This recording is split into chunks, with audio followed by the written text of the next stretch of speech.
Are you, like most others, caught in this modern epidemic of loneliness?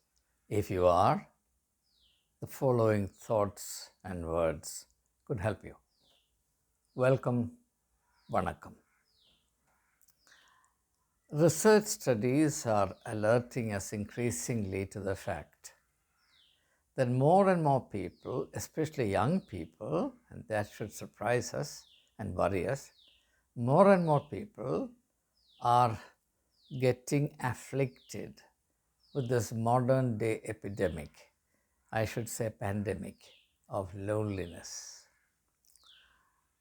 A recent study pointed out that 78% of all young people on planet Earth suffer from this very painful condition. This, however, is not something of recent origin. Go back to the 30s of the last century. T.S. Eliot's long poem, The Wasteland, in one of its sections, depicts the relationship between a lady and her husband. She is a typist, her husband is a bank clerk. So the lady typist returns from home and tries to enter into a conversation with her husband, the bank clerk. But she hits the dead end. It's not possible to have a conversation with her soulmate, her life partner. And she becomes desperate. And I remember her words somewhat to this effect: "Why don't you talk to me? What are you thinking of? What thinking what? Why don't you talk to me?" And the man simply repeats, probably something that he has heard somewhere else: "I think we are in the rat's alley where the dead men lost their bones." And the lady becomes desperate. She says, "I shall walk down the streets with my hair down so." That is to say, I'll advertise my desperation and my loneliness within my own home to all around. I shall walk down the street with my hair down so. That's the desperation of the human predicament as depicted by T.S. Eliot in The Wasteland. It was published in the 30s of the last century. In contrast to this, imagine the crucifixion of Jesus Christ. The punishment of crucifixion, the punishment of death by hanging, is that the victim concerned, or the person thus punished, is plucked violently out of the web of humanity to which he belonged and is reduced to a bundle of suffering in utter isolation. But from there, from the cross of Calvary, fixed on the cross with 3 pins driven through flesh, raw flesh, Jesus reaches out to people. First, he prays for his tormentors. Then he articulates words that will never die. So I see on the cross of Calvary an attempt to break through the iron chains of loneliness. But anyway, this is a reality that we cannot wish away. Now, if you are suffering from loneliness, and many people are, and I too have had to fight this battle, this existential, I should say spiritual battle against loneliness in my own way, because after all, it was God who found out that it was not good for Adam to be alone. It's not good for anyone to be alone. So in one sense, spirituality is a redemptive and creative protest against the inevitability, the irreducibility of human aloneness or loneliness. So, part of the problem, the reason why human loneliness becomes an acute problem, a problem that cannot be wished away or denied or swept under the carpet, is that we are social creatures. If we were not social creatures, loneliness would not have mattered. But we are social creatures, and therefore, it's not easy for us to be alone, to be isolated, to be ostracized, to be cast out, whichever form it takes in the various instances.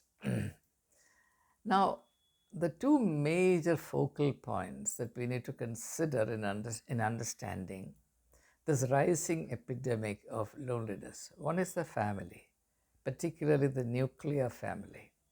That's a paradox because the family is actually the training ground, the nursery for developing the social dimension of a human being's personality.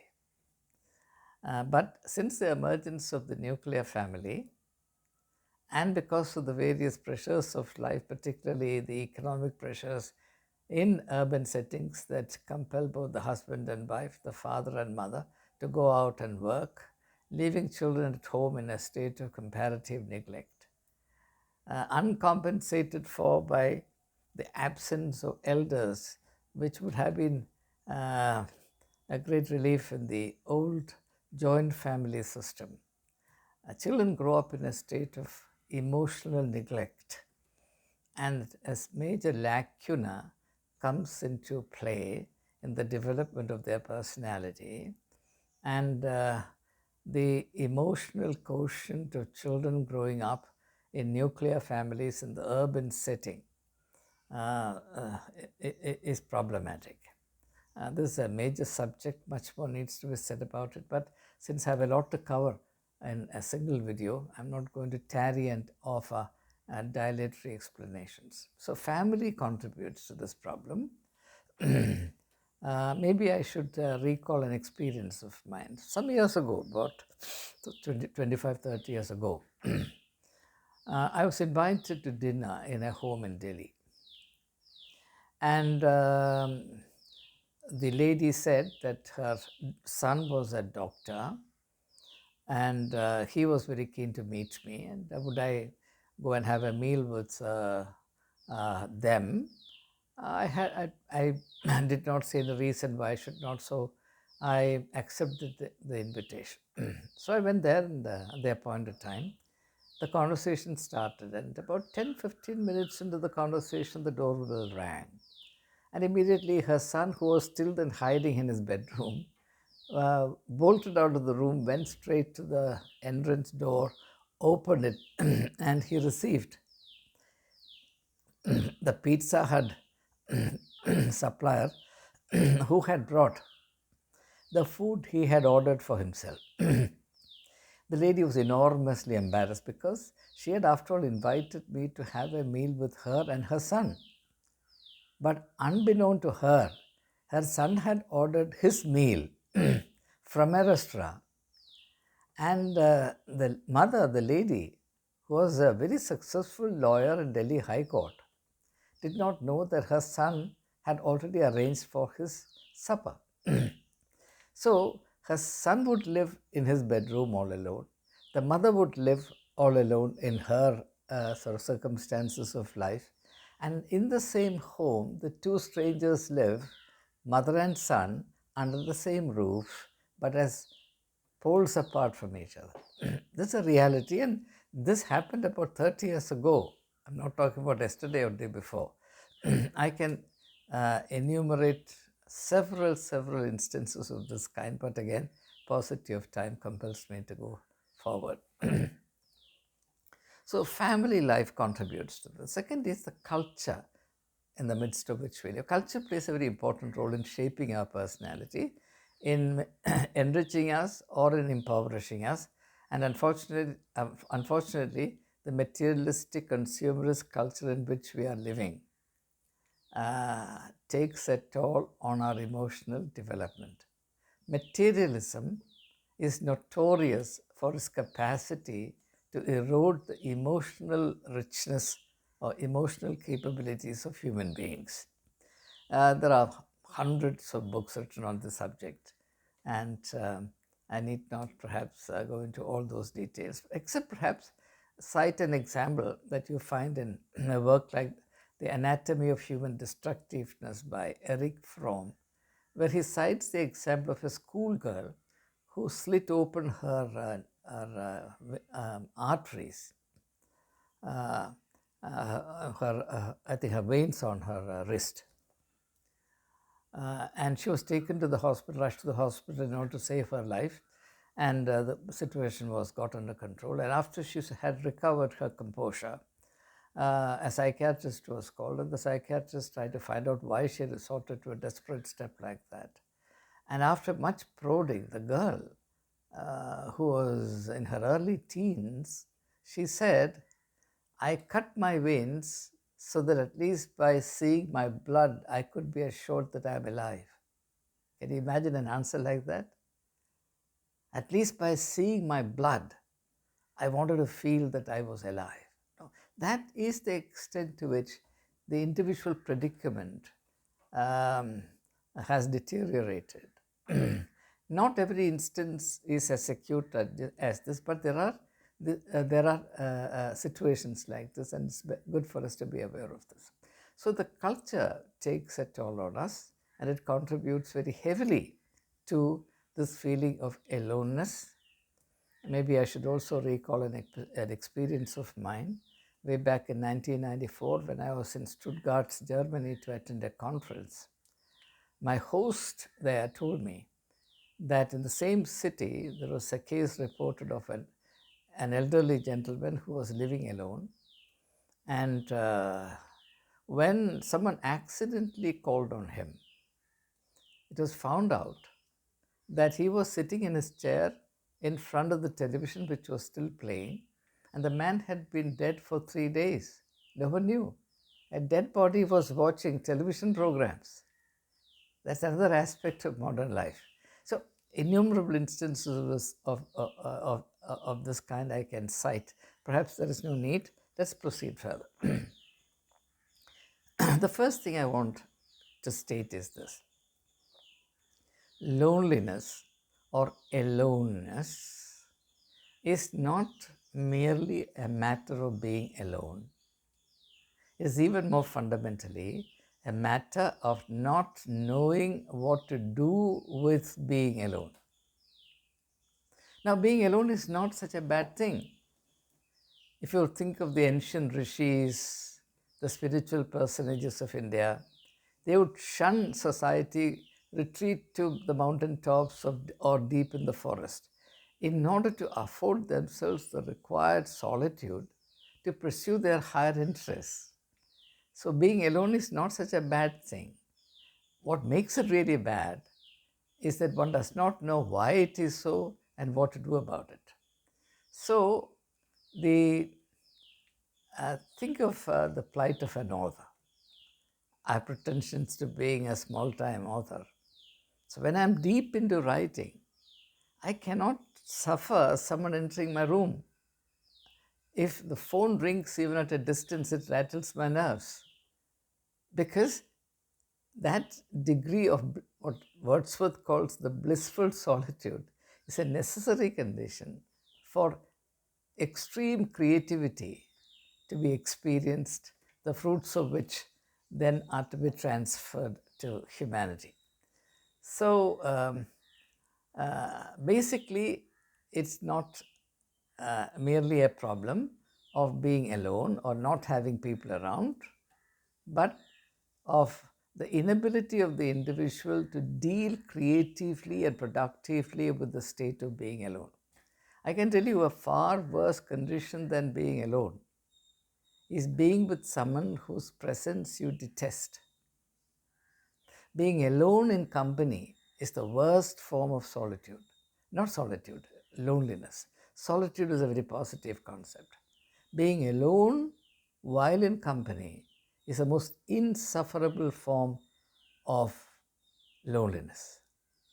That is a subject in itself again. I can only flag it and move on.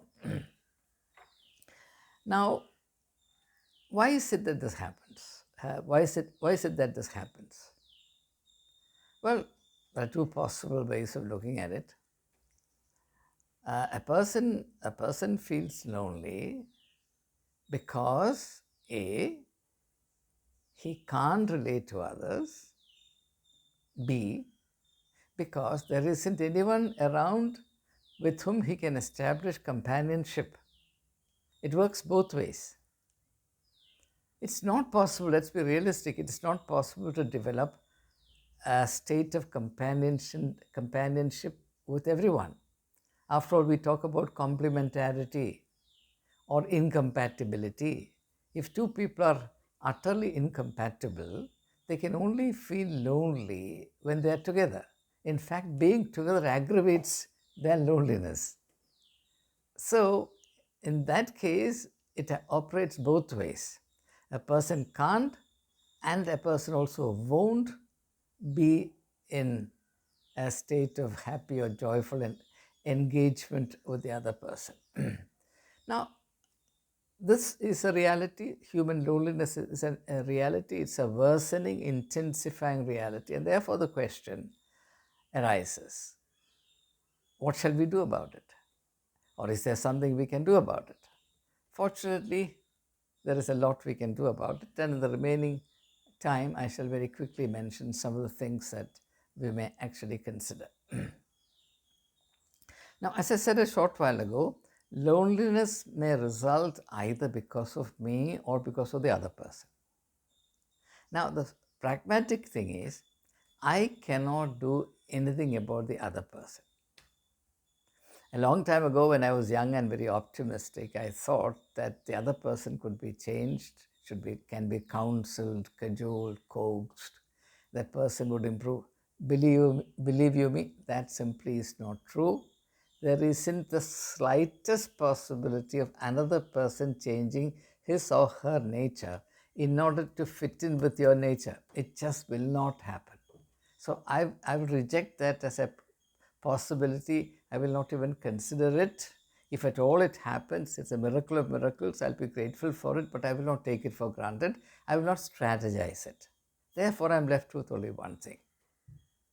How do I manage or prepare myself to live in this kind of a context? Number one, I tell myself, I admit to myself that there is a price to be paid to pursue my authenticity as a human being. Now, in a society where most people are actually leading inauthentic lives, and this is straight away an insight from existential philosophy, the philosophy spearheaded by writers like André Malraux, Jean-Paul Sartre, Albert Camus, and before them Soren Kierkegaard, and if you want, in the literary field, Fyodor Dostoevsky, and on the philosophical plane, an author like Arthur Schopenhauer, among others. Arthur Schopenhauer in particular points out that a person who wants to stay committed to the authenticity of his personality must be realistic enough to admit and accept the fact that he will not be readily acceptable to others who dare not consider that to be a desirable state for themselves. Those who compromise their personality in order to get along will not be able to develop a relationship of companionship with those who are committed to the authenticity of their personality. And therefore, in a society where people compromise their personality just to avoid the pressures of life and the pricks, the stings of social rejection, etc., they cannot develop a relationship with, or they cannot accept, or they cannot feel comfortable in the presence of a single individual who is really earnestly committed to realizing and upholding the authenticity of his being, period. I think that's a great truth in it, and therefore loneliness becomes the necessary price that one has to pay in order to protect and cherish the authenticity of one's personality. And I have to state it very clearly here that that kind of loneliness, which is not your choice but is a necessary condition for pursuing your authentic self, will never affect you negatively. Rather, it could even prove exhilarating. How and why is a big question. I leave that to your continued exploration. So that's something I need to state right to the outset. The second thing I want to say is that because I cannot influence the other person or persons, those around me, even including my own home, the only thing I can do is to take care of myself. And taking care of myself in this context means to begin with asking a simple, straightforward question. Yes, I find myself in a state of loneliness. Is it because I'm incapable of companionship myself? Is there a problem with me? Am I emotion challenged? Am I companionship challenged? Am I deficient in my emotional equipment? Is my emotional IQ very low? Am I an asocial character? Am I crippled in my capacity to build friendships and companionship? This is a problem that's particularly um, significant in my case. I'm making a personal confession.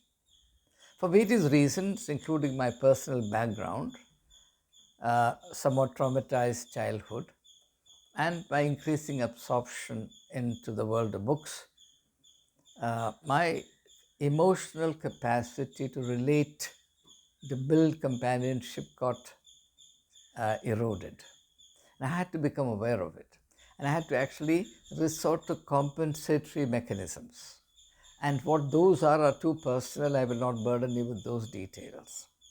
So I realized that the only thing I can do is to deal with myself, to work on myself. And what does that mean?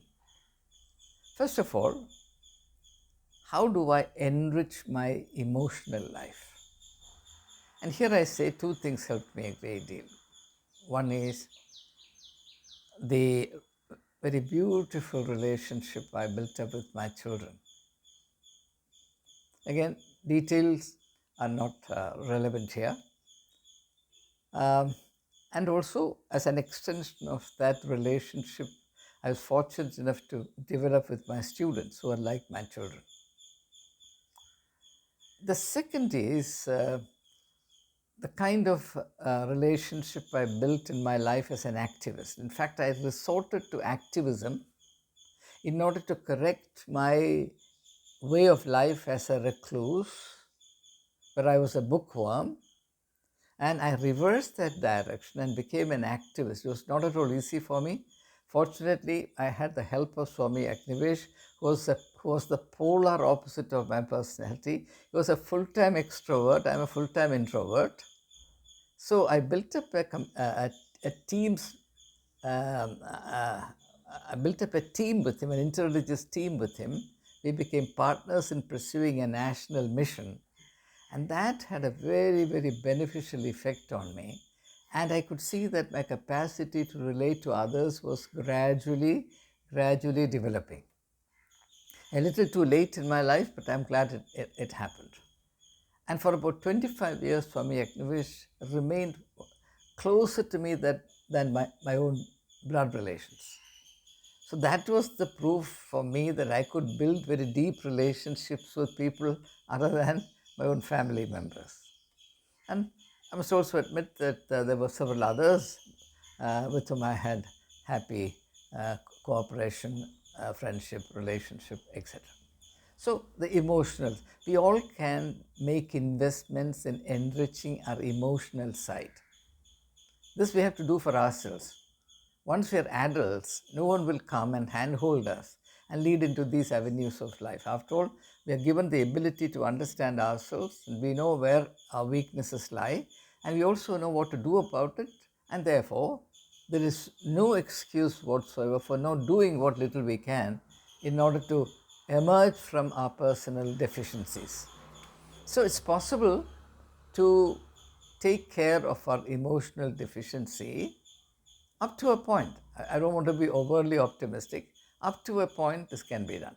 Because that's my experience, I have to state emphatically that it is possible.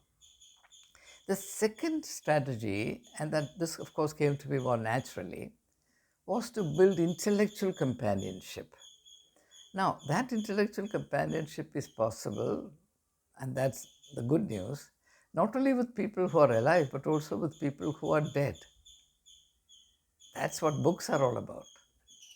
Books are the living pulses of the great men and women of the ages gone by. And when you read a book, and if you read a book properly, in an involved manner, and to an extent that you begin to vibrate to the spirit of the great soul that authored that book, believe you me, your sense of loneliness is compensated.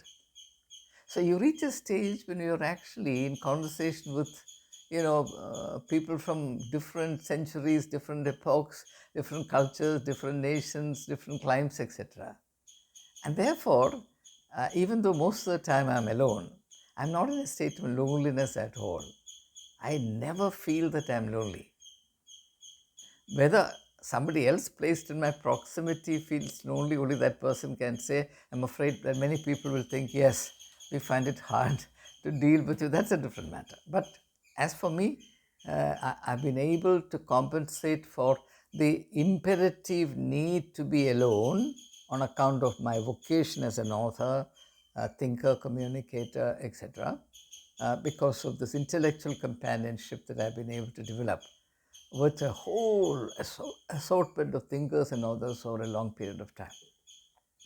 And thirdly, there is also this the companionship of doing, and that's where activism helped me, as I have already said, not only with Swami Agnivesh, but with a whole range of others. We formed a group in Delhi called Religions for Social Justice, and our purpose was to intervene in national affairs, particularly wherever communal harmony was jeopardized. And we have undertaken significant initiatives like organizing a multi-religious pilgrimage to Manoharpur, or organizing a peace march through Gujarat when the Gujarat riots were in progress from Godhra to Sabarmati, that was in 2002, or organizing a peace march from Ayodhya to Rajkot in 2003, so on and so forth. Interventions, activist interventions. Now, the kind of bonding, the kind of friendship and comradeship that you develop in the state of active engagement with the major issues of your times is a very deep and powerful one. And the blessing of this I cannot actually adequately describe. So maybe because of this, my sense of being alone was mitigated. So, comprehending all of this, I would say that the best strategy to deal with your loneliness, if you are afflicted by loneliness, is to increase your relevance. Because the more irrelevant you are, the more cut off from the needs of your fellow human beings you are, the more left alone you will become, and the more isolated and lonely you feel. On the other hand, if you build your resources which are relevant to the life of the people, if you have resources that can meet the needs of others, people will come to you. I remember my mother telling me many years ago, she died in 1968, so you can imagine how many years back. She told me, even if you're only a good shoemaker, she didn't say shoemaker, a person who repairs old shoes. If you're good at your work and you happen to stay deep inside a forest, people will come to you. That's what my mother told me. She said people will definitely come to you if you're a skilled enough shoe repairer and you are living deep inside a forest. And today I'm amazed at the wisdom that she gave me a long time ago. Now, because of my particular mission to be a religious reformer, I'm ostracized by church. all churches in Kerala and in other parts of the country. But the number of people who still come to me when they need help, the kind of help they cannot receive from any of their churches and their priests and bishops, still very refreshingly, reassuringly high. They may come to you unseen by others. So what? So even when you are deliberately ostracized, cast out of the mainstream of church life or whatever, you don't have to be in a state of loneliness, because so long as you are relevant to the needs that your fellow human beings experience, you don't have to be lonely. As a matter of fact, there are many situations when being isolated, ostracized, cast out like this turns to your advantage rather than disadvantage. So again, I restate my position. Loneliness is not about being alone or not having anybody around or anybody with you. Loneliness is more about not knowing what to do with being alone, and particularly the inability to make creative and redemptive use of that state. And if you have the strength and sense of purpose required, you can turn your loneliness into your solitude, which is a positive thing. Let me quote a couple of lines from Wordsworth. Oft when on my couch I lay, in vacant or in pensive mood, they flash upon my inward eye, which is the bliss of solitude. So in the case of a poet, being alone is not loneliness but solitude, and solitude breeds bliss. Bliss is the purest and highest form of happiness. Happiness that issues from fulfillment. Now, tell me whether that's an advantage or a disadvantage. So once again, yes, it's a reality. Loneliness is increasing all around us like an epidemic. More and people are afflicted by it. There are domestic, cultural reasons for it. But there is something you can do about it. You can't do anything about other people. You can't force them to be more sociable. All you are left with is yourself to work upon. That you must. And when you look in that direction, you will see you need to invest in enhancing your emotional equipment and make yourself emotionally richer and richer, which is possible. Secondly, you can increase your intellectual wealth and increase the range of intellectual companionship possible by cultivating authors from different periods of history, different cultural, national conditions. And third, you can also increase your sense of being in solidarity with others by being a little more active. In fact, you will see that there is a connection between solitude, loneliness, and passivity. As Eric Fromm points out in several of his works, materialistic culture makes all of us passive. And in this passive life cuts us off from others, because life is meant to be dynamic. A principle well argued by the French philosopher Henri Bergson, particularly in that very monumental work, Creative Evolution. And the first part of it is all about the idea that movement or momentum is the very essence of life. So given that, if you relapse into a passive way of life, it is necessary that we get cut off from the stream, the flow of life all around us. And then we say, oh, we are lonely, nobody cares for us. Well, you've chosen to be cut off from the flow of life all around you, then how can you complain about it?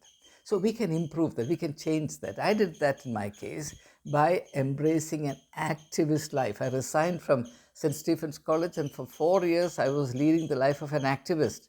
It's one of the most interesting phases in my life. So I did that as a matter of treating myself. I was serving as my own doctor to heal this existential malady of loneliness. And I have to say, with gratitude to God and gratitude to all who enabled me in that process, foremost among them being Swami Agnivesh.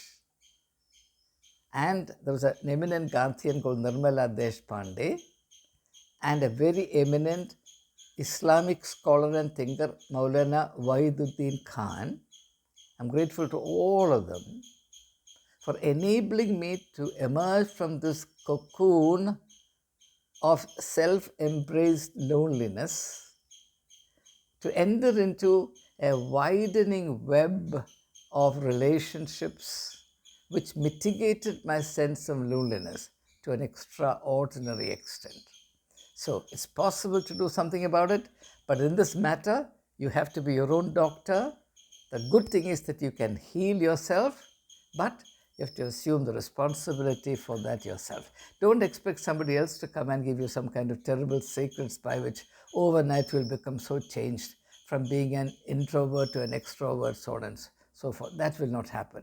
This is something that a person has to do strenuously, quietly, in a steadfast manner, all by himself. And the means necessary for it are available aplenty. And it's up to you to make use of it rather than sit and lament over, oh, I am all alone. Nobody cares for me. I am ostracized. I am isolated. There is nobody to care for me, so on and so forth. You don't have to wallow in self-pity. You have to celebrate your life. And you can celebrate your life even when you are consigned to the social, shall I say, determinism of, in certain circumstances, being alone. And that can be turned into the bliss of solitude in the words of Wordsworth. Thank you and have a very good day.